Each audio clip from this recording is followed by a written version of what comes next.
Esse ano nós vamos lá tirar minha fogueira, pô. Eu me lembro quando passado tu tirou uma fogueira aí pra mim que queimou 3 dias direto. Foi mesmo. Tu tira a minha esse ano de novo? Eu vou tirar, tiro que eu vou tirar a minha também. E tu não sabe da história, pô. Tu ficou, tu acha que tu não se lembra não, porque tu para em casa. Ei. Aí a bicha queimou 3 dias, Queimou 3 dias. aí quando foi, ficou aqui assim umas brasinhas, eu fui aterrei com a terra lá no terreiro, sabe? Ei.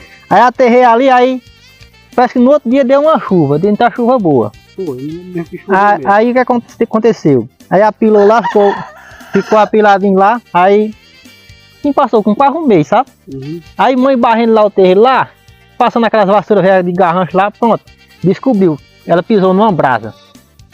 Um mês? Um mês, ela pisou numa brasa da fogueira. Deixa eu te Foi, aí foi, me chamou, né? Aí eu desenterrando assim, quando eu desenterrei, tinha um monte de brasa acesa ainda da fogueira. Aí o que é que eu